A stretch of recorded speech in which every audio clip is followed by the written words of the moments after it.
Turquie et que tu ne vas pas dans ces trois marchés-là, c'est que je sais pas ce que tu peux faire en Turquie. Voilà. Hello, vous allez bien? Je sais que la dernière fois, on a parlé de partir en Chine, mais on n'y est pas encore. On va continuer à parler de la Turquie.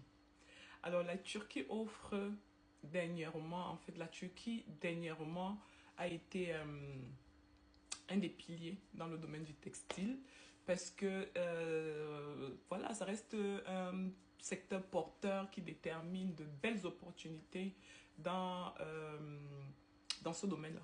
Ce domaine-là qui est celui du textile et éventuellement le parfum.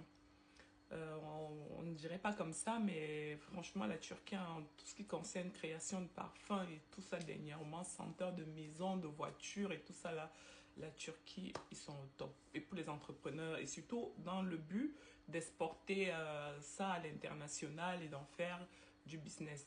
N'oublions pas qu'il y a une forte demande aussi hein, dans ce domaine-là. C'est-à-dire que les Turcs ils ne travaillent pas uniquement pour eux, ils travaillent pour la demande. Alors, je vais donner trois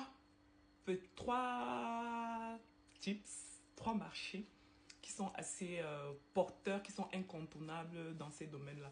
Pour le prêt-à-porter, on a la Lélie. Tout ce qui est vêtements de bureau, voilà, ce genre de... On a Meter pour les achats en gros. Pour les achats en gros, ceux qui connaissent, voilà. Et puis, on a Ousmane B. Ça, je ne devrais même pas donner ça ici, mais voilà, c'est fait.